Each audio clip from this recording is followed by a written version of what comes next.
Welcome to More Than a Conversation, the podcast where we meet and have discussions with some of the most interesting people and innovative leaders in their fields from all walks of life. We will be discussing everything from politics to theology to religion to philosophy to life. Every once in a while, I may just be on here talking about whatever's in the news and whatever I think will be of interest to you. This is your host, Patrick Conley, and I hope that today will be more than a conversation for you. Welcome to More Than a Conversation. This is your host, Patrick Conley, and I am excited to be back with all of you today. We've got somebody returning to the podcast that we had great conversation with before, a friend, someone who's doing incredible work around the world. It's so awesome to have Coleman Bailey back with us today. Coleman, how you doing, man? I'm doing good, man. It's hard to imagine. I think the last time we did this was right before the invasion of Ukraine. Is that right? I mean, I think it was just a couple of weeks before, I feel like. I guess that would be this most recent invasion of Ukraine, because there's been a few. I know you do a lot of work over there, and we're going to get into that at some point in this conversation. Now, right now, you're coming out of the DR, is that right? Yeah, this year I've been to 8 different countries so far this year, but a majority of that time has been spent in Ukraine and then also in DR Congo. In DR Congo, just over the last few weeks, or really since the start of the year, a rebel group that's been fighting against the Congolese government the past 3 years has just overtaken the largest city in eastern DRC where our projects are. And so I shot over there right after M23, the group, took over. And but yeah, so just getting back from there. I'm in the States right now. So what's happening there in Congo? Like what's conflict about? Is this ethnic conflict, political conflict, probably a mix of both? I don't know. Tell me a little bit about that. Now, Eastern DRC is the richest natural resource place in the entire world. For so long, different groups have been fighting over control over strategic mines that have held gold, diamonds, things like that, precious metals. But more recently, there's been these cassiterite and coltan mining reserves and other rare earth materials. These materials are vital for our modern tech. And Congo has almost an exclusive monopoly on the global supply of it. So about 75-80% of the global supply for those materials that you may have never heard about come from this region. And so, again, you have all these different groups fighting for control over this. There's so many different rebel groups. And so we have 2 main projects. One's up in Bunia. There you have a group that's aligned with ISIS that's kind of fighting to control everything. But in Goma, where I've been most recently, you have a very sophisticated rebel group called M23 that kind of formed a little over 10 years ago and then reformed in 2022. They are completely funded and backed by the Rwandan government. Rwanda's got 4,000 soldiers fighting with these rebels. And so it's not even a proxy war at this point. But that group came in, overtook the city of Goma, where our projects are, and we've been kind of dealing with that ever since. I don't know how much detail you want to go into or can go into with projects in a war zone or whatever, but I'm assuming these are like orphan projects, correct? Yeah, they're orphanages. I launched a couple of orphanages in DRC years ago, but I launched a couple of orphanages in DRC as a response to the war. And, you look at that orphanage in Goma, we had maxed out this time last year what we thought we had maxed out on at 85 children. And then M23 pushed in. There was this 150,000 people show up almost overnight right around our orphanage. They have no place to sleep, no humanitarian assistance going out towards them. And it was just a mass humanitarian crisis. We completely renovated everything, and we grew that project from 85 to 140 by December 2024, just because of all of the craziness that's happened since the start of this year. We're at 191 right now in that project alone. So the kids are packed in there like sardines, but every single one of these children are coming in at the very brink of survival. We've got 14 in the project right now that are under 12 months. One of them is right at 12 months. He's a 1-year-old. And he came in weighing 8 pounds. And so he's been kind of in a very critical condition ever since he came in. But it's been crazy over there, to say the least. He was a 1-year-old, you said? At 8 1-year-old, pounds? 8 pounds, yeah. So, Wow. I mean, it's hard to know the exact age of him, 10 months, 11 months, something like that. But yeah, 8 pounds. And so he's been in, I mean, that's like, he's just one of the more recent cases. That's about every single child that comes into this project comes in like that, on the very brink of survival. So are there other governments? You mentioned the Rwandan government. Are there other larger powers that are at play? Okay, so in just Uganda and Rwanda work in tandem. And so up in like the northeastern portion, all of this is on the eastern portion of DRC. In the northeastern portion, the Ugandan government is working there. The Ugandans had kind of signed some agreements with Congo to help fight this radical Muslim group. Then once Rwanda or M23 took over Goma, the Ugandan government just kind of switched, and now they're occupying the city of Bunia, which is interesting. The military that Rwanda's using is not some kind of backwards military. This is like a very sophisticated military. I mean, they're using drones and everything. It's not just Rwanda that's involved, in my opinion. This is not simply Rwanda. You got to think every tech company is fighting in this market race to have an edge on other companies, and they're all getting their materials from the same region. These multinational companies, I mean, they're bigger, like the economy of Apple is bigger than the economy of most countries. And This is just something that we can, and really when you think about it, like if you just put like Apple as a GDP, Apple has a singular mission, and that's producing this laptop that I'm talking into right now, and this phone right here. And their mission is completely contingent upon accessing minerals in a couple areas. I'm not trying to pick on Apple right here because it's not just Apple. I mean, it's the Chinese governments, it's the all of these other governments. I'm starting out this podcast sounding a little conspiratorial, but you have to understand that everybody's got a vested interest in what's happening in Eastern DRC. Everyone's complicit in it. They've asked Cook at Apple if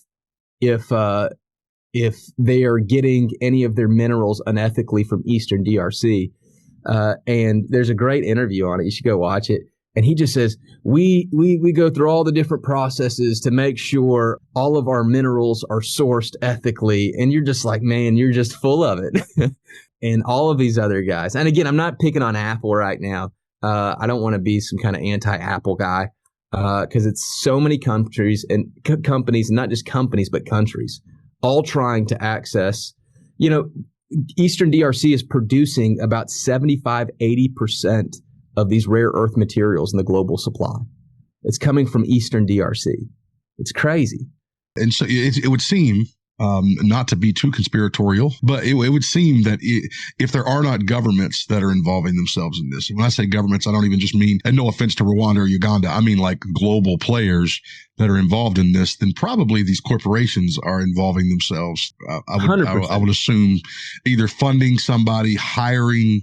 I mean, I'm sure in your travels, you've seen some pretty wild things. I'm sure there's probably some people there. There's probably people on the ground in some of these places that aren't from any state actor, but are just being paid by somebody to be there. So pretty wild that you're there. And I guess almost zero regard, or maybe zero regard for the actual people. Yeah. And that's kind of the unfortunate thing, because it's like, again, one thing that I love about being a Christian, okay, is that if we're following the word and just allowing the word to guide our conversations, we don't have an alignment to a political party or political agenda.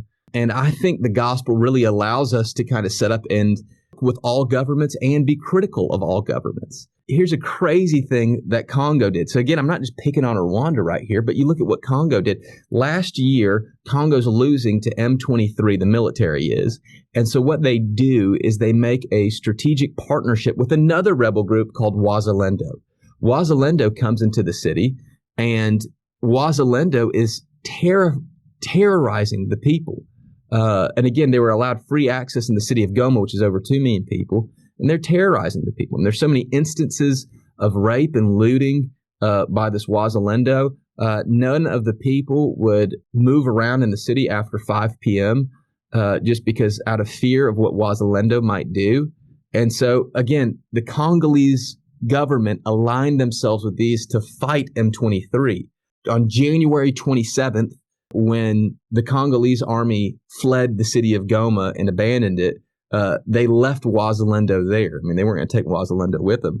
So even today, what you have is Wazalendo and M23 fighting over a city. You got two rebel groups fighting over this. It's crazy. You know, I think there's a way in which I don't want to pick on Rwanda. I want to pick on Apple. I think there's a lot of dirty stuff going on. There's no good guys in this story. It's amazing how little that we know here. And when I say we, I mean Americans, maybe Westerners in general, about things that happen, conflicts in Africa. You know, I try to stay as informed as I can. You know, I mean, I try to take in as much news as I can. I try to take in old media, new media, whatever. Unfortunately, with a lot of that, you got agendas everywhere. There's so many things. It's hard to know. You think about how you get your news. You get it through tech in some kind of ways, and all of the tech companies are the ones needing the stuff. And so you can kind of see how you would. Here's an interesting thing.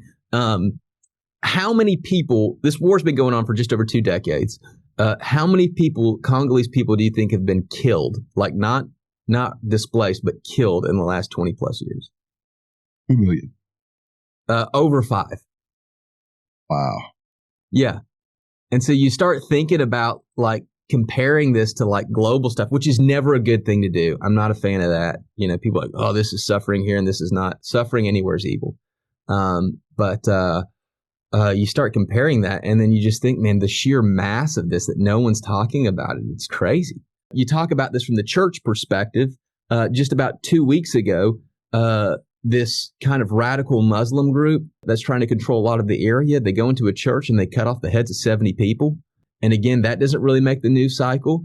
It made it in some kind of Christian martyr circles, you know, groups who kind of follow that. But it didn't really make it on a global stage. But even that story, who made it into like this little fraction of the population, is just one story. With the way things are working right now, tech, with like WhatsApp, you know, someone will send one video and then it can get forwarded 1 million times. That stuff's not getting filtered or anything. I've got so many photos and videos on my phone of just these brutal instances of just death and killing in mass levels. And man, we could keep going into details on this, but again, it never breaks the news cycle. So is it dangerous for you to be there? I wouldn't say me being there is without risk, but I've been working in this area for years now, and there's been plenty of instances where we've been out, and especially early on when we were launching all of this work, we had these. It wasn't like we had these thoughts like, we might die here. It's like, oh no, we're definitely dead here. This is it. My best friend over there, who's heading up all of the work on the ground. He's a local Congolese guy, Reagan Salasau, just an amazing guy. There was an instance early on, and I remember we got stuck out in the jungle, and it was in a really bad area. And I just remember Reagan going over and sitting on a log and putting his face in his hands. I said, Reagan, what's wrong? And he said, I'm never going to see my son again. Again, it's like, okay, we're dying here. And so there's been plenty of instances like that. But I mean, I would imagine you've got to be pretty valuable. You're an American. Yeah. Some of these groups, I mean, they got to think they can get some money for you. I mean, I know at least 3 people that'll throw in $5 to get you back, but holding people for ransom over there, kind of like the go-to on like getting an American or European, which they were abducting people a lot more a couple years ago than they are right now. Like they were going into Uganda at times to abduct people, and they'd bring them into the jungles of Eastern DRC. But kind of the going rate was at least 500,000. Even like you saw people getting abducted in, I think it was Haiti. Those guys were asking $1 million per person. And so, they see me going around. They don't see, oh, this American guy. They see, hey, there's $500,000 right there that I can snag. And so definitely keeps you on your toes. But, in the middle of all that, we've just seen some incredible work. And going into, I've worked heavily over the past years in both Ukraine and DR Congo. And there are so many instances where I think we see these places of just fear, war, death, suffering, and way too often the church follows the non-Christian, or the secular organizations of this world and fleeing from it. In the first 2 months of the war in Ukraine, everybody shut down. What's happening in Goma right now, at the worst possible time, all these organizations have shut down, and they run away from it. You look at kind of this heart of the gospel, and the heart of the gospel is to run towards the problem, not run away from it. The light shines into the darkness, and the darkness has not overcome it. Jesus Christ was God incarnate, and he came into this world of suffering to save us. He went to a cross, not away from it. He went to a tomb, not away from it, and he overcame. For me, the church and how I kind of view our work in the world is we're kind of like an immune system. Whenever a cut happens in your body or an illness happens, it gets flooded with white blood cells. And that's how we have to be. We can't run away from this. We've got to run to it. And when we run to it, I think we begin to see God do a work only God can do. When you talk about these organizations pulling out, and one of the things that I think has to be considered, and I don't know the answer to that, and conversations with you are always good because we can get into some of these things. There is a certain level of responsibility that a person has if they've got a family and they're doing ministry or whatever. And I know all those things balance. Is it possible that one of the reasons the church is struggling in response in these areas that we don't recruit people into missions, maybe, in the same way, that you would recruit someone to go into a dangerous job for the military, or even dangerous jobs in police work, or whatever that thing might be, where you have people who maybe don't have that familial obligation or aren't taking their family with them into this place to set up. I mean, a person running an English school in some country, to me, is not the same as someone doing maybe what you're doing, and they've got their family, and maybe they have that. There's weighed out obligations, and maybe you're gonna school me on that, but I see as a man who's got a family, if I've got my family there and I see a war coming, okay, I'm gonna get my kids out of here. I'm gonna do whatever. Whereas you, in your situation, being a single young man at this stage in your life, and you go, okay, this is where God's got me at this moment.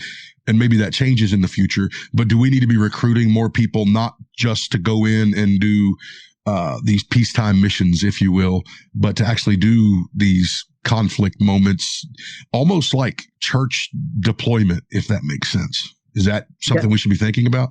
Dude, I love that term, peacetime missions, wartime missions. And I think I've never heard that before, but man, I think we could dig some ground there. I think when we talk about missions, I want to be careful how I say this, but man, we have Don't be careful. It's just me and you. It's just me and you. Just me and you. No one else watching, right? But I think first and foremost, your first ministry is always your family. And taking care of your wife and children is the first priority. Even when Ukraine happened, I brought as many of our leadership's wife and children, because these men could not leave Ukraine. I brought so many of their wife and children to safety outside of Ukraine. That was one of my first main priorities. Your first ministry is protecting your family, and that's bar none. But the second thing that I'd like to say is that I think we have this very egocentric view of ourselves as missions. Missionaries can easily become some of the most egocentric people you've ever met. And if you've talked to one of them one-on-one, and I'm throwing myself under the bus in this, when someone who's living in Timbuktu comes back to the U.S., it doesn't matter what work they're doing in Timbuktu. If they're doing any kind of work in Timbuktu, you've got all of these family members, all of these churches singing your praises. You're the greatest thing on God's green earth. And it is so easy for someone to believe that. And when you believe that, it destroys your mission. I could keep telling you that at the work you're doing, pastor, in your church. And if you started to believe that about yourself, it would destroy your work in the church. I remember early on in DR Congo, And this was a radical moment that just completely shifted my life. I remember looking at a 5-year-old little girl, in 5, 6, I don't know exact age, out in the jungle. I knew that little girl had no birth certificate. I knew her parents had no birth certificate who were killed. I know when they were killed, they didn't have a death certificate. And I knew that the world did not have a record of that child living. And I look at this child right here. And again, if that child died out there, no one would have counted that death. No one would have known about it. I remember looking at that child and just having this radical experience with God. When I saw her, I said, this child is loved by God. Because that child is loved by God, just as I am loved by God, that child has just as much worth as I do to God. It completely changed my perspective. God loved that child. And again, when we talk about the mission, we were talking about all these things that I think the church is afraid of, but I love how it says it in 1 John when it contrasts the love of God to both sin and then fear. There is no fear in love, but perfect love casts out fear. And I think what God did with me in that jungle that day was he filled me with his love, and that drove out fear. For me, from that day forward, working with children in these at-risk areas, whether it be Ukraine or DR Congo, it was a simple mathematics game. If I could spend my life, and when I say spend, if I died for some reason doing this work, if I could spend my life to get 2 children that would die to safety, then that's good mathematics in the church, because my life is just as valuable as theirs. Now, that might sound morbid, but again, I think a lot of times now, going back to missions, I think why we run away from it is we will say that all lives are equal to God, but I don't think we believe it. And I think really what we would say is, if we were being honest with our subconscious, the thoughts that we don't even fully articulate, we would say this missionary's life is worth maybe 100 lives or 50 lives over there, for these people who speak a different language and look different than us. But I think that's one thing. I think the other thing is, you mentioned kind of like peacetime missionary, wartime missionary, and really something I've been thinking about a lot this year. Man, I'm rambling right now. You mean to keep rambling? No, you're good. I need to give a break because I'm just rambling right now. But you look back at just the heart of the gospel, and at the heart of the gospel, you see this extreme value for human life, but you see this extreme surrender as well for followers of Christ. And so at the baptism of the Holy Spirit in the book of Acts, it says, you receive power when the Holy Spirit comes upon you. You're going to be, and it says, you will become my witnesses. And in the Greek, that word witness is martus, which is where we get the word martyr from. Martyrs. And again, he's not saying you're going to be a martyr. We have to kind of bring ourselves back 2,000 years. He's just saying you're going to be a witness. You're going to be someone who sees something. It's like you're getting called to a trial because you saw something. And because you saw something, now you've got something to say. But you got to think about this. He says, you will become my witnesses, my martus, over the next 100 years. These people became witnesses. They were changed. Just like you become a son of God, you become a witness. These people were changed. And the life that they lived was so radical that society changed the meaning of the word martus. Away from just being a witness to these people die for it. It just became so normalized. And again, I'm not calling for mass martyrdom or anything like that, but I'm just saying these people were so convinced of what they saw. They lived lives so radical for the gospel of Jesus Christ that they were killed at such mass levels that society in the world changed the meaning of a word. I think there's a reality that if he is who he says he is, mm-hmm. and he is who we proclaim him to be, and all of this is true, and it doesn't make you, well, for lack of a better word, radical, then you don't really believe it. If it doesn't actually envelop every part of your life, then you don't really believe it. And it's interesting because there's a certain amount of knowledge that I think that comes into us, and intimacy with Christ that comes through this radical acceptance of being His. At the end of John's account of cleansing the temple, there is a verse that I'm trying to get my mind around, but it says that there were many that believed.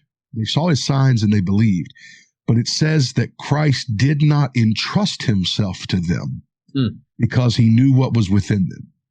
And that word trust is that, and I'll butcher the Greek, but it's that word with the same root of epistemology, to know, that knowledge. And I don't know, maybe that's tied back to the I never knew you. There was never this entrustment of Christ because He recognized the shallowness or the falseness of what their so-called belief was. So I think you're definitely onto something there. I do want to ask you this, talking about things we don't know, right? So we don't know what's happening in the DR. You're like the only person I know who's talking about DR Congo, right? I guess I could Google it and find something, but I don't know anybody that's really having conversations about it. There is so much information and disinformation out there.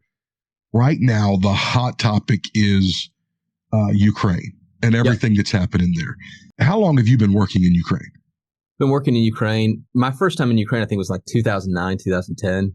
But been working there very in depth since 2018. Okay, so you were there originally. You were there prior. That's prior to the Crimea. Crimea was 2014. Yeah, so you're. I was there. Yeah, I was there the first time. Yeah, I was there before all that. So you were there before Crimea. That's and I don't want to butcher the history here, but that would all come out of that Donbass, I guess, conflict as well, right? That so you're ahead of all of that. In fact, it's interesting. So today, I look at my memories. You got the little memories thing on Facebook, and I was like to see the kids and that sort of thing. Well, 11 years ago today, I made a post. Russia issues ultimatum to Ukraine. Surrender or face the consequences. 11 years ago today, which is weird because it feels like I keep hearing that Ukraine started this war. So I'm interested in how that, they're saying Russia, that was my understanding then. Russia's making this ultimatum. So just straight up, you've been there. Yeah. In your, and I want to be careful here because as you've already said, this is not about politics. At the end of the day, this thing has become so convoluted in this nation that this is not about conservative and liberal. It's not about Republican and Democrat. In fact, traditionally held positions by people on both sides are so switching and moving. It feels like this is just based on how one or two people wake up, whatever their mood for the day is, or a couple of commentators. That's suddenly where the hive mind on either side, the herd goes. But there's a couple things that I want to ask you from somebody who is there. A lot of information out there, a lot of stuff going on. This conflict, this thing that's happening, who started this? Russia, 100%. And again, I love how you've kind of framed this because it is so interesting how this is not a Republican or a Democrat issue. It is just who wakes up on what. And again, there are so many things that I think we can hold together at one time. There's a lot of corruption in the U.S., with politicians involved in this. There's a lot of added benefits. There's corruption in Ukraine. And so we can talk all about that and still say, we're not going to try to ignore that, and still say that Russia 100% started this. And again, I think it's helpful to not only frame this in relation to 2014, but also to frame this in all of the wars that Russia's fought over the last 30 years. America is not innocent when it comes to a lot of wars. And we fought a lot of wars all around the world. Russia's wars, although they've been fought in many different countries, Russia's main wars have always been fought at its borders. You look at what's happened in Georgia, in Moldova, in Ukraine, in so many different areas. Russia has this kind of old school imperialistic mindset. There's a saying over there that Russia's borders stop wherever they can be stopped.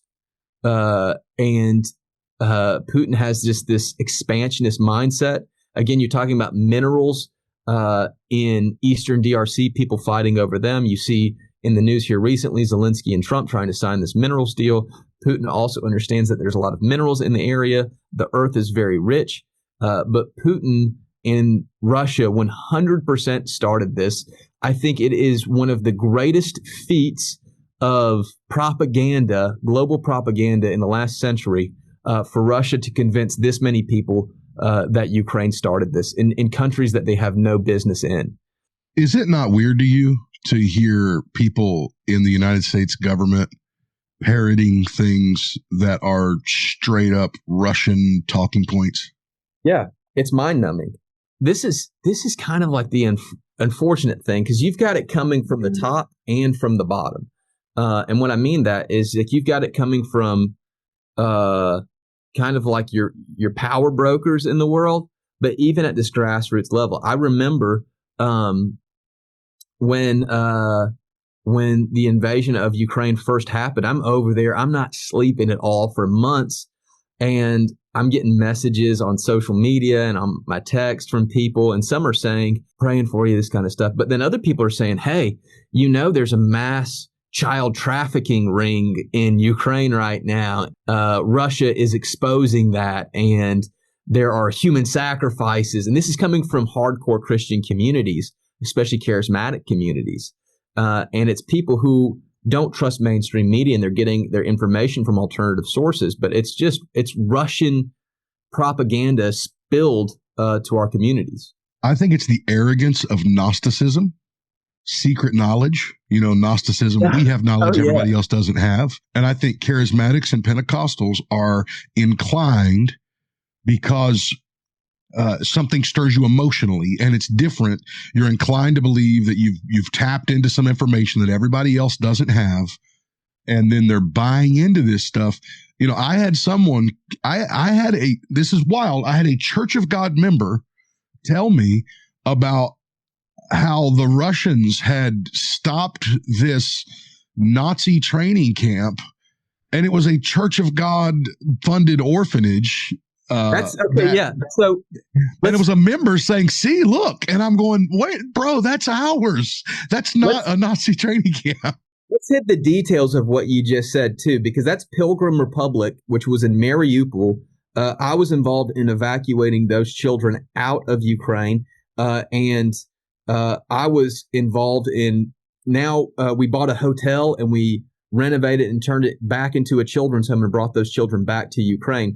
That's led by Gennady Makhnenko. Man, I can get you a clip whenever we post this. We can put it in the comments.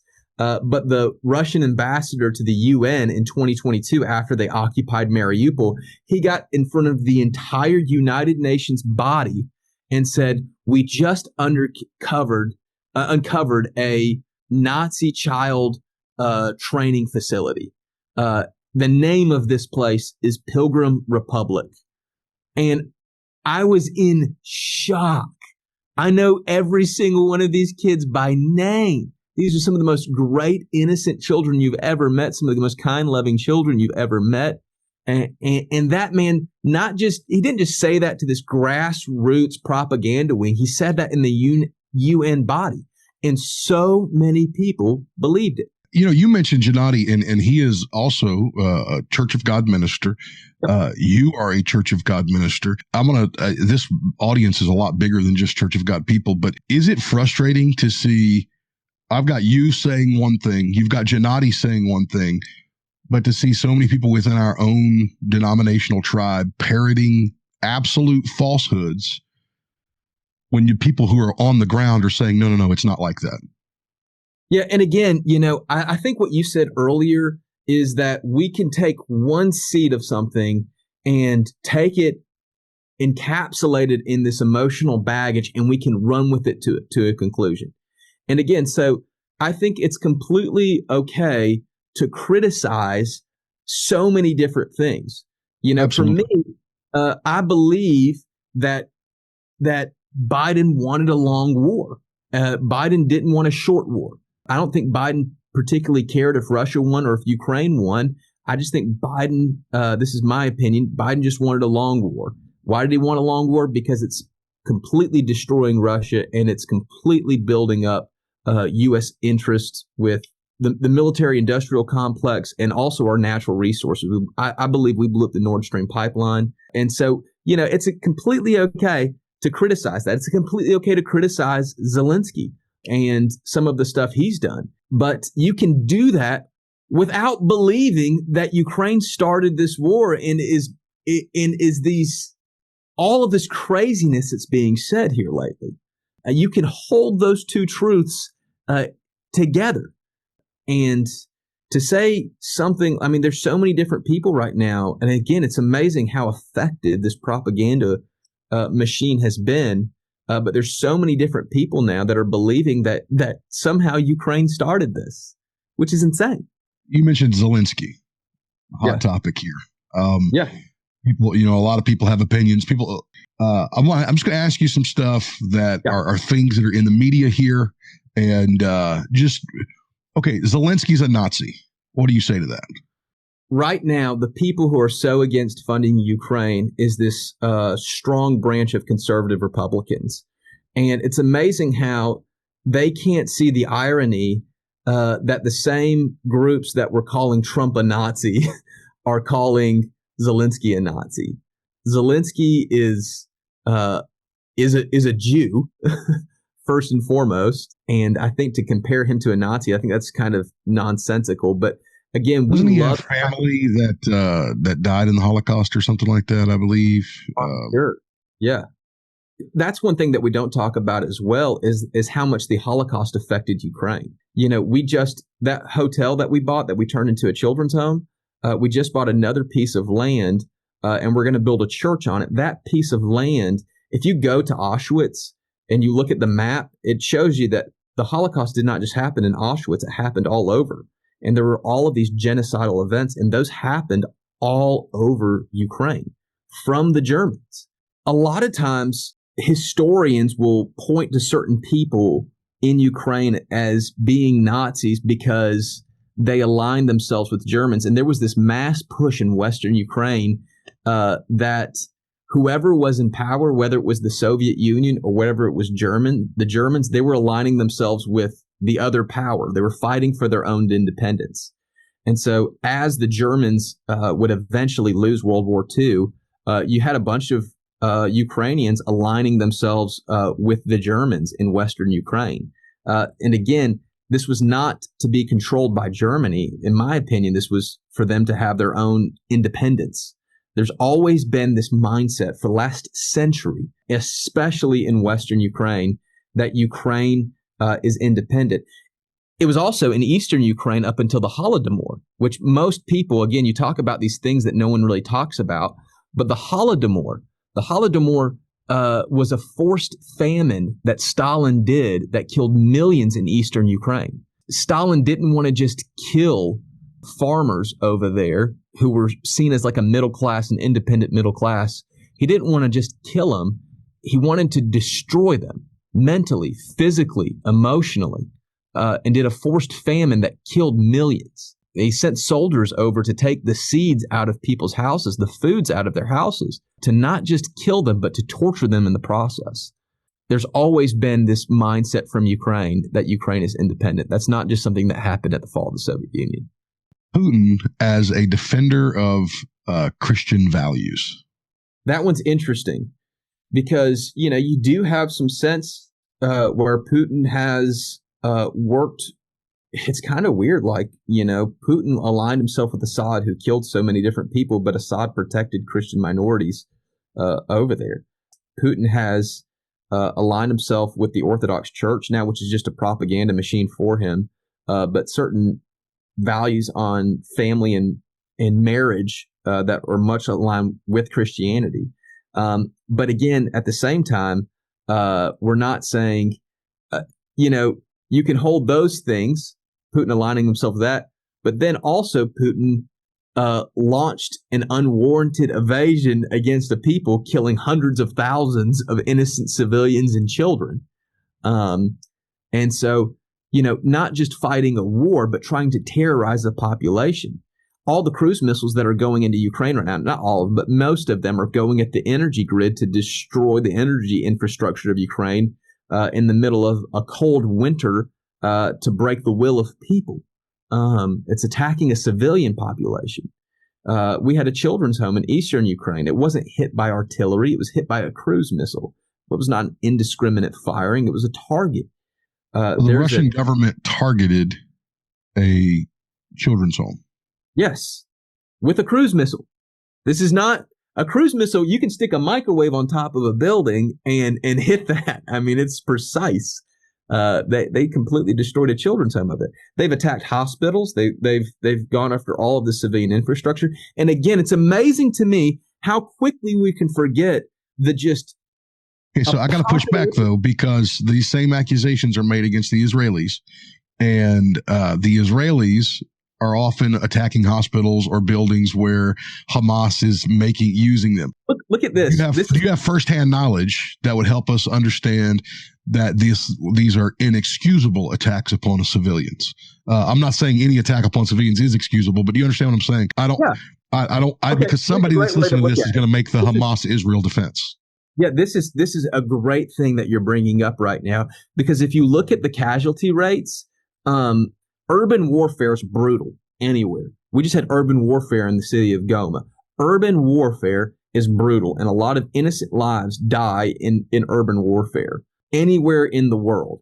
If you look at what's happening, civilians have died in Gaza, and it's horrific that happens, and people have been hurt. But if you really look at the numbers, and again, I don't have the numbers handy right now, but if you really look at the numbers of civilian casualties in Gaza, it's been really low, considering the circumstances. You compare that to what happened in Mariupol, Bucha, Irpin, so many areas that, again, it's amazing how short our memory is, where Russia sieged these areas and then just completely fired away to destroy everything.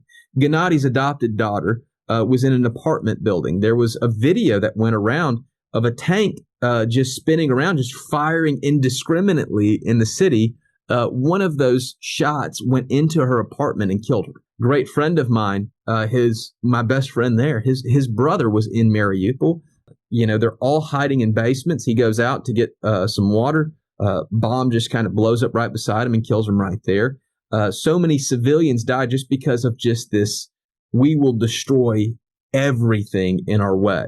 And again, it's amazing how quickly we forget that. Now, I know for sure, to kind of take that pushback from you, I know for sure that there have been some places, I don't know if I said for sure, but very likely there have been some places where the Ukrainian military has occupied certain buildings and the Russians have fired missiles in those areas.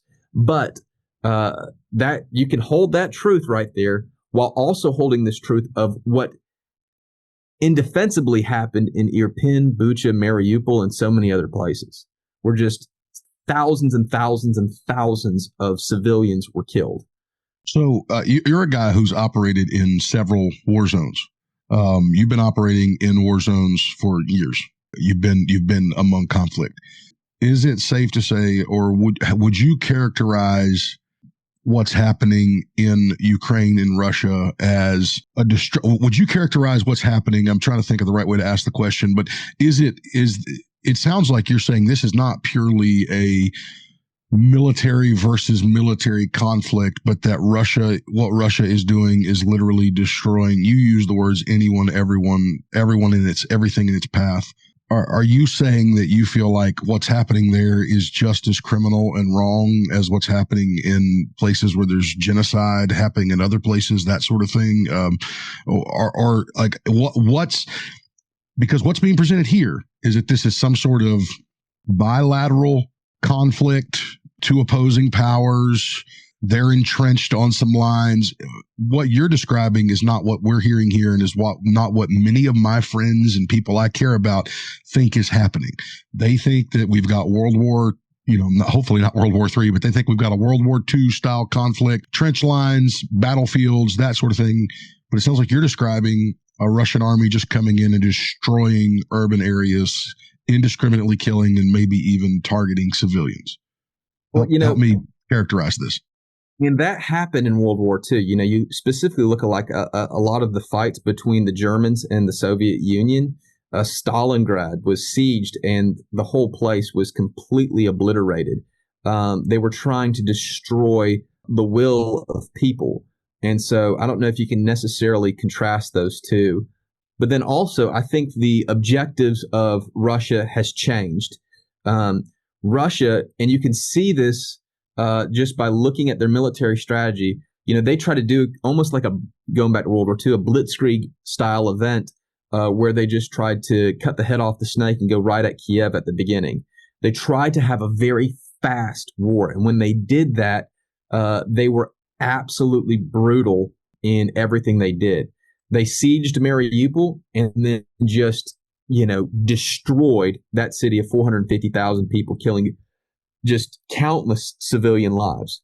They did the same thing in Irpin. Was there some sort of military stronghold in Mariupol? Was there was there a reason for them destroying the city? Like what's happened?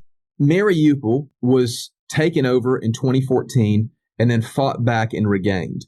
Mariupol is a city of extreme military importance because that's what really connects that land bridge of to Crimea. And so, again, you have 450,000 people. It was very well defended because of what happened in 2014. So, A, yes, there was a military stronghold there, but then B, you also have the Avostal steel plant, and which is just a portion of Mariupol, where so many of those Azov battalion were kind of locked in there for months and months. But the whole city was completely destroyed. I was there in Mariupol just weeks before all of this happened. Absolutely beautiful city, completely destroyed. I don't know if you recall the event, but I've got a video of me a month before it. Just a friend of mine had just happened to record me talking about the beauty of this one major municipal building, a theater in the center of Mariupol. The people of Mariupol had fled in there, women and children in there, hundreds of them. They painted the words "детей," which is the Russian word for child, all over the building, and that building was hit, killing hundreds and hundreds of civilians, despite it being, clearly marked for innocent civilians. And so, what's the purpose, you think, of the killing of the women and the children? What is Russia trying to do? Yeah, and again, I don't want to make it out like Russia is exclusively targeting civilians. And again, I think early on, what they wanted to do was they wanted a very fast, and when you're trying to work very fast, you're carefree. I think they are being more strategic right now, but nonetheless, what they're trying to do now is the same thing that Stalin tried to do in the 30s with the Holodomor, and they're trying to break the will and the psychology of a people. So you mean to say that leadership that idolizes Stalin is doing the kind of things that Stalin did? That's what a surprise, right? Isn't that strange? And again, this is also, and like the Christian values thing. Now, this is what's so mind-numbing to me is that we can't see this. And again, it's amazing how short our memories are. Again, talking about this war, forgetting what happened in 2022, but then also forgetting what happened in 2014, and then also forgetting what happened in the 60s and the 50s and the 40s and the 30s. Stalin was an evil human being. Stalin was an evil human being and killed so many of his own people, had no value for human life. And Putin revels Stalin. And Stalin is a hero to him. And Putin has the same disregard for human life, something that Christians should hold so dear that Stalin had. Yeah, and I think even like the idea of the Christian ideals. Well, he's there are people who will lionize Putin because of his views on LGBT or his views on whatever the other thing might be. But in all reality, all he understands is that the traditional nuclear family actually works. To me, it's very pragmatist. It just so happens that the best way to do family and thus build a society is that way. And so because he understands the same way that you have extremely high marriage rates in other places that are extremely secular government or even anti-Christ style governments. Think about the Muslim world, the whole Muslim world. holds to the nuclear family and strongly values family values, but we don't go saying the president of Saudi Arabia is a moral exemplar for us to follow. We need to choose their side. Yeah, I believe it's a lot of things. Yeah, a lot of things that we say are incorrect or immoral are outlawed in Dubai, but we don't say that. We don't call Dubai the great bastion of Christianity. So Zelensky, we talked about him. Probably not a Nazi, considering he's a Jew, considering he had family that died in the Holocaust, all those things. What's the general feeling of the people in Ukraine for Zelensky? Yeah, I've seen some statistics that only 4% of the population approve of Zelensky, and I'd think that is just preposterous. I think we are a little too weary to talk about politics with people in today's society, and I hate that because I think talking politics is something that should be very part of just normal day-to-day conversation. So even in Ukraine, I talk politics all the time with Ukrainian people. There are people who maybe disagree with some of the things that Zelensky has done, but Zelensky is still very much a hero amongst the mass population of Ukraine. Again, there are people who can be critical of Zelensky while still valuing Zelensky. And, there's this kind of narrative that everybody in Ukraine is following this evil dictator because he's a fear-mongering dictator. And that's just not the case at all. That's just not so reality. Zelensky, you're a guy, again, you've been around some autocratic governments. You've been around absolute chaos. You've seen a lot of things, traveling the world. So is Zelensky a dictator? That is another thing that we're hearing more and more. He's a dictator. He and Putin are cut from the same cloth. How do you respond? It's again, that's crazy to me. Again, you're having a country that is having cruise missiles hit every municipality. They're in active war. Hey, More Than a Conversation listeners, I hope that you are enjoying this conversation as much as I am, and I hope that you're getting something great out of it today. I'm just wanting to jump in here in the middle to take a moment and let you know a few ways that you can help out More Than a Conversation. First, wherever you're listening, please go ahead and click that subscribe button. That will definitely help, and that'll make sure that you get all the content. Also, if you have a way to rate, if your app allows you to give a 4-star, 5-star, whatever the rating is that's the top rating, I would so appreciate if you would go ahead and drop a rating there. That's how the aggregators and the distributors rank podcasts, and the higher the ranking you give, the more ears will be able to hear these great conversations. Thanks again, and I'm hoping that today has been more than a conversation for you. Now let's get back to it. I'm all for democracy and for voting, but it's a little unrealistic to just say that we can have an election business as usual in Ukraine. Again, when you're having an entire population who's been displaced, when you have an entire society that is using every last morsel to fight against the Russians, it's just Zelensky came into office not very long ago. It's amazing how we'll call Zelensky an evil dictator because he's not holding an election in the middle of a hardcore war, while also just holding all of these other figures as bastions of civilization who are clearly dictators. There's another story: Russians kidnapping children. What's that all about? Is that a thing? Is that just a conspiracy theory? We're hearing both sides, and so to me, the idea that there's been mass kidnappings. As much as I think there's conspiracy theories attacking the Ukraine side, to me that one seems a bit much, but maybe it's happening. Have you seen or heard anything like that? I wouldn't say it's this mass epidemic, but there's definitely tons of situations where it's happened. And there's a ton of documented situations that it's happened. And our project in Kiev, which launched in 2022, has been very involved in this process. Some of my closest international friends, people outside of Ukraine who are with children's organizations, it's documented that it's happened. Again, I don't want to make it sound like Russia is going all over Ukraine and just trying to steal its kids. But there are cases where it's happened.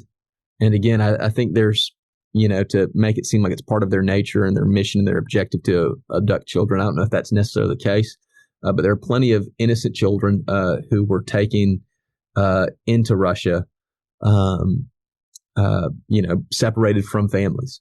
So it's not a matter of finding a child on a battlefield and doing the humanitarian thing. It's literal kidnappings. I would say some of them, yeah. The other thing that you have to realize, too, is like in 2022, Ukraine did these 2 massive counteroffensives and uncovered so many different areas. And this is just another reality that might be, I don't know who would be in an uncomfortable truth for, but Russia occupied a mass amount of land without policing it. And when you don't have police and you don't have an accountability, human beings do some incredibly evil things.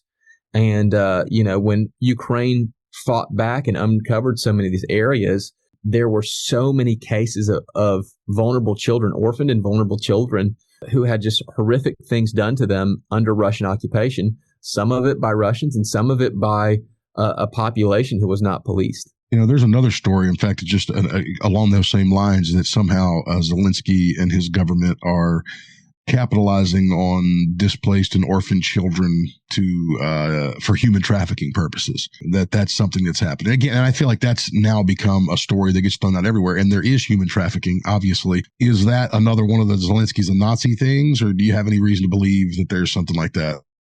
Yeah, I think there's a couple words that we love to throw around so loosely, and unfortunately, the word trafficking has just in today's society lost a lot of its value. We throw that word around so loosely. I know another organization who's working in DR Congo, and they were taking care of an orphan child who had some kind of terminal illness, and they couldn't get access to healthcare in DR Congo, so they took that child to Uganda. They made a mistake. They didn't get the documentation right, but they took that child to Uganda, brought the child back to get access to life-saving treatment, and they were personified by so many as human traffickers. And so just in the global work right now, it's so easy to be labeled a human trafficker. And then you take something like this where politics and emotion is driving a narrative. It's so easy to accuse so many different people of being human traffickers. So another one that I've heard, and I think I believe you talked about the Russian Orthodox Church and it becoming an arm of the Kremlin, for lack of a better way of putting it. Which is insane, because I'm sorry, I cut you off right there. I'm sorry about that. But the Orthodox Church has historically been probably the most pacifist church of all of our different branches. And to have major leaders in the Russian Orthodox Church blessing this is crazy to me. Pause. Power corrupts. There's the story that Zelensky's been jailing Christians. I'm assuming it's a spinoff of maybe some Orthodox clergy that were jailed, and I'm not saying that's right to have jailed clergy at all, but I don't know the story. But you're on the ground. You've obviously got connections with clergy all over the place in Ukraine. Where's this story? Zelensky is just jailing Christians. I have never on the ground over there heard, and I'm connected with churches all over Ukraine. I have never heard any kind of whisper of a rumor that an evangelical Christian was persecuted. I'm just like not even jailed. I'm just saying like persecuted in the slightest way because of their faith.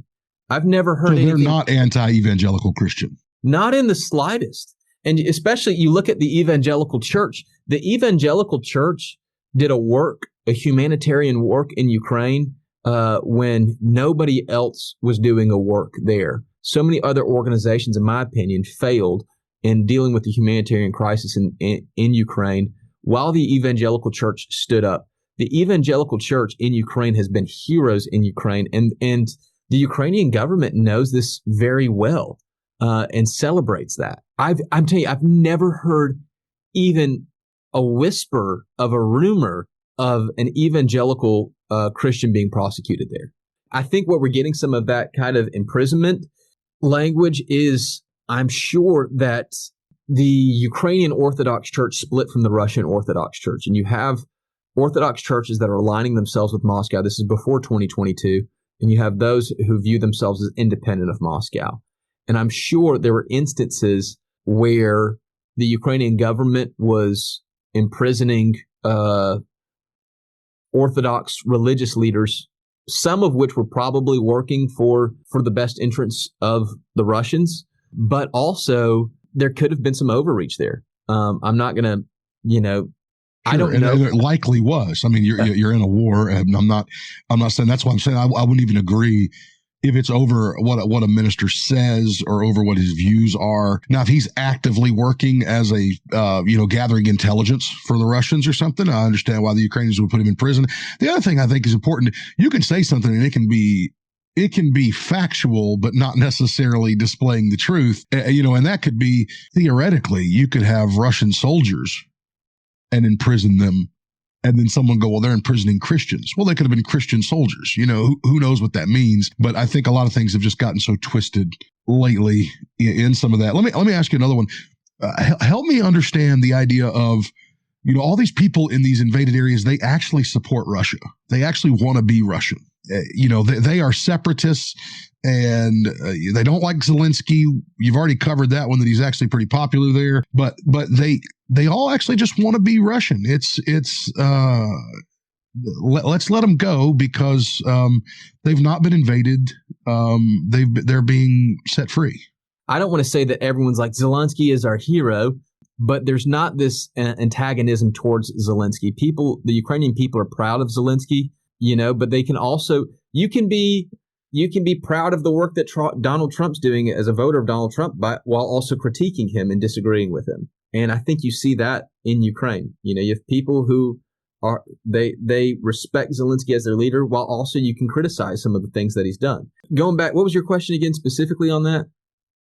So specifically, the idea that these people actually want to be Russian. Oh, yeah. Okay. So here's a crazy thing that happened. So I'm in Goma a few weeks ago.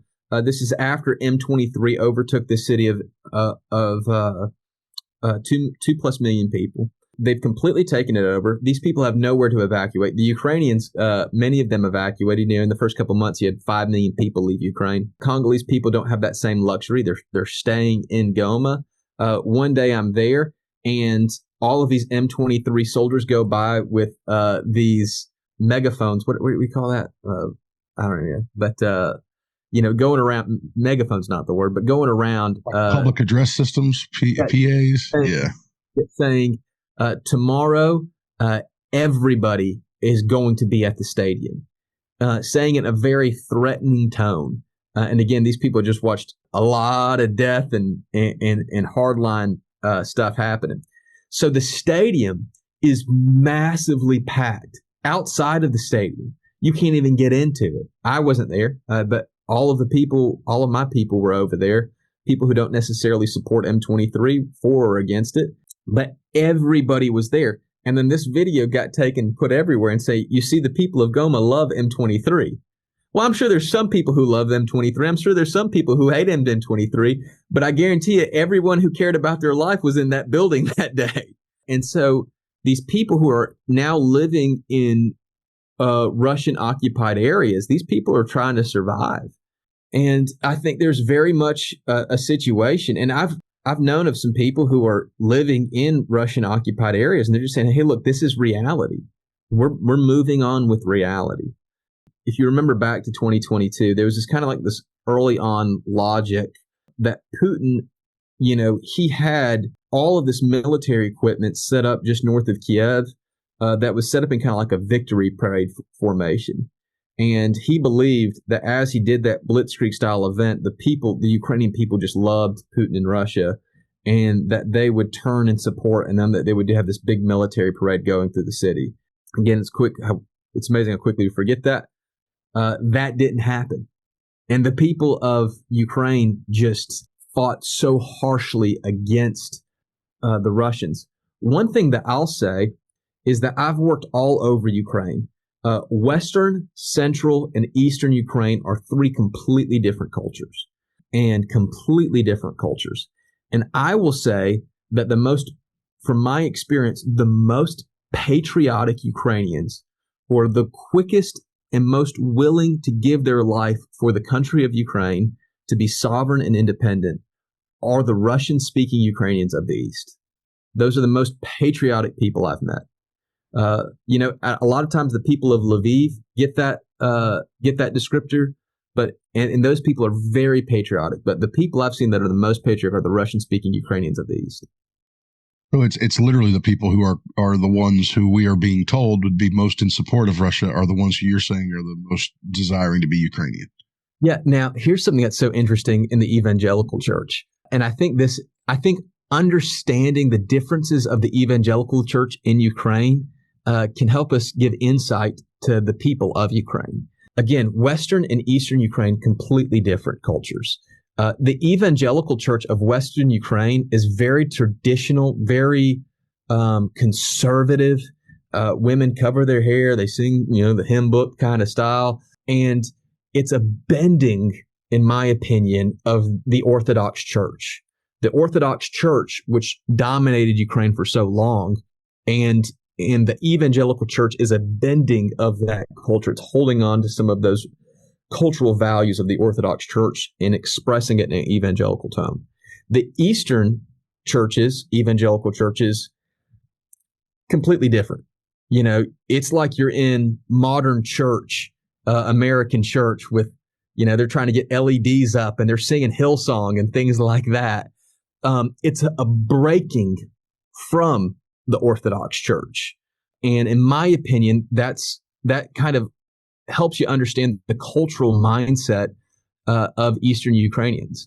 Eastern Ukrainians lived under the harshness of oppression of the communists for much harsher than anyone else. And again, that's all of Ukrainians were affected by that.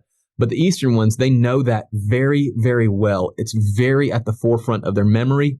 It happened not long ago. And I think they represent more of a breaking from that culture rather than a bending. It's almost like in Christianity, you see more in the United States in regions that are more culturally Christian.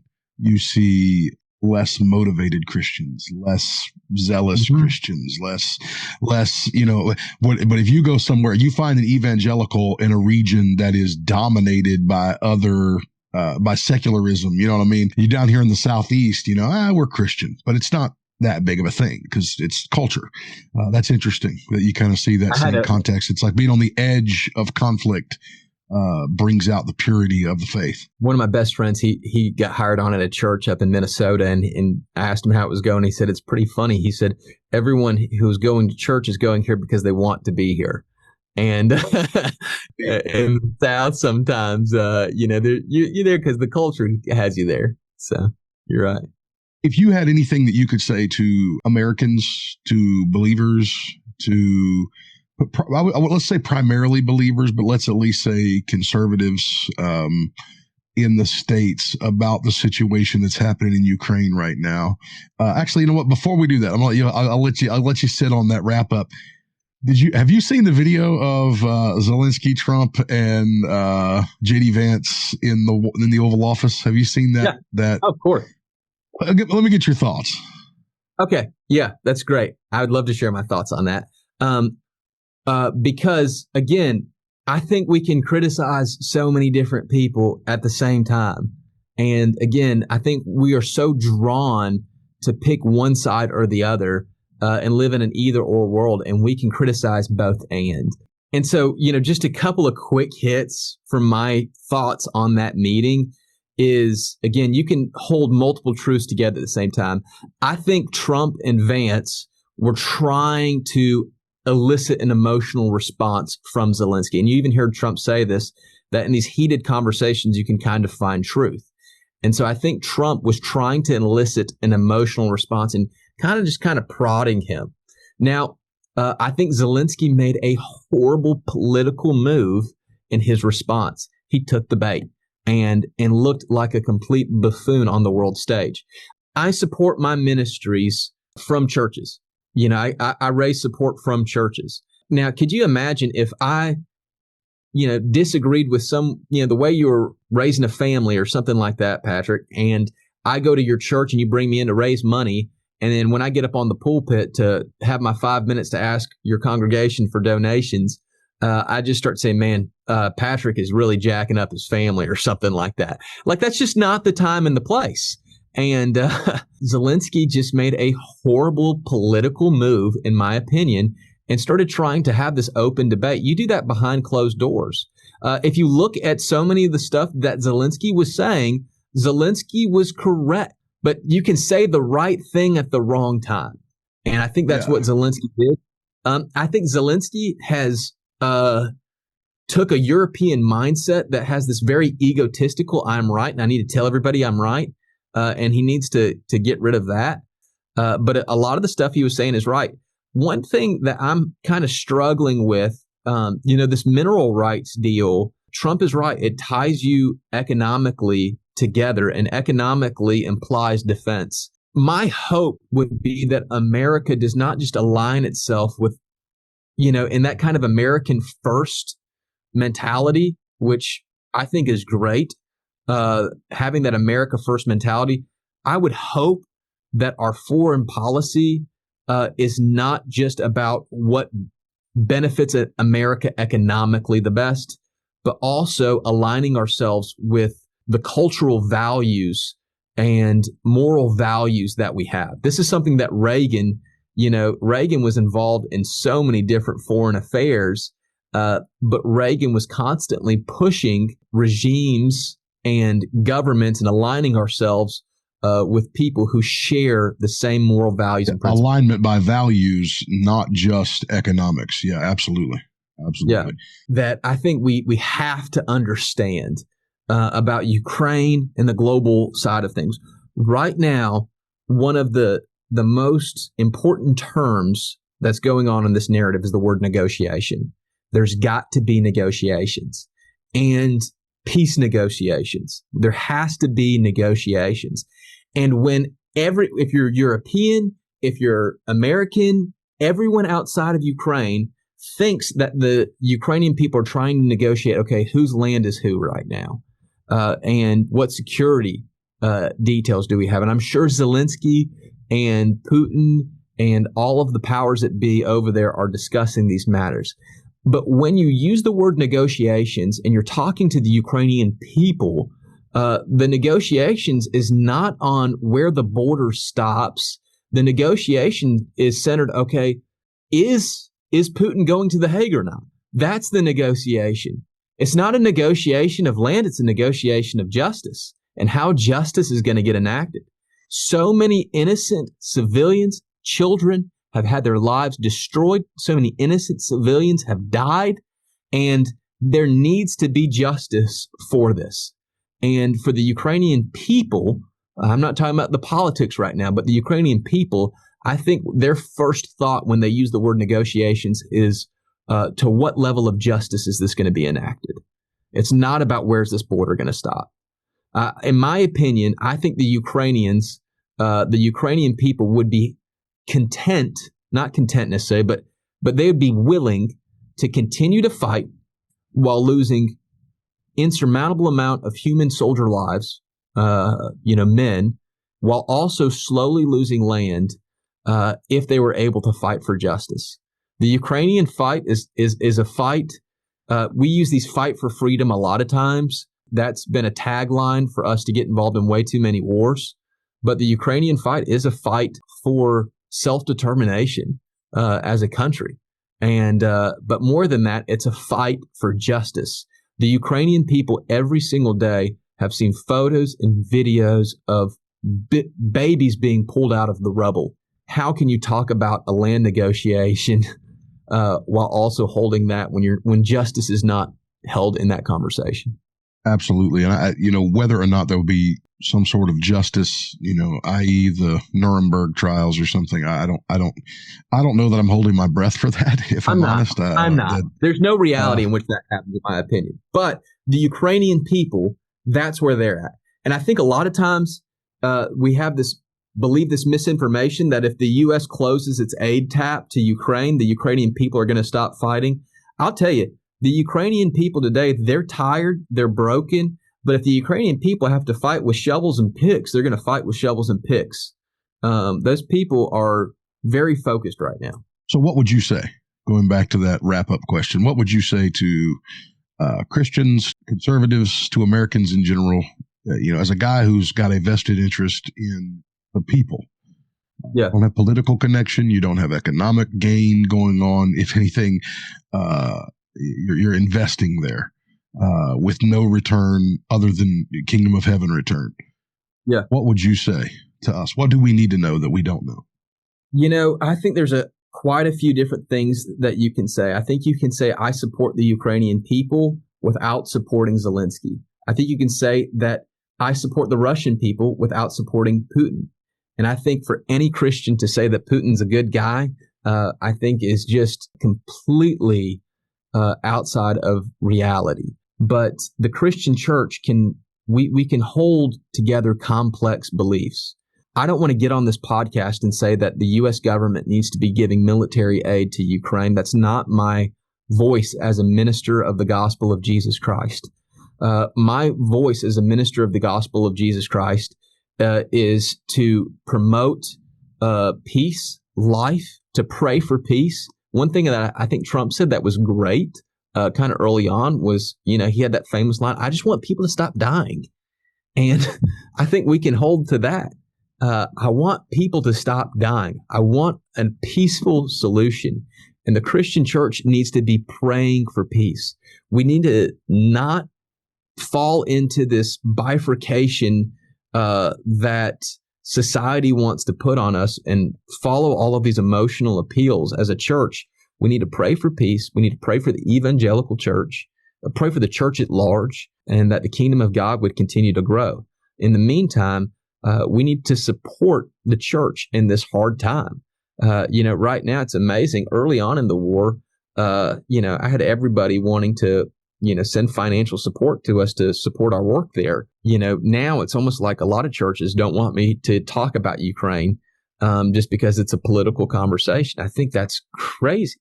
Again, we can support a church and we can support a people without following into picking a political side.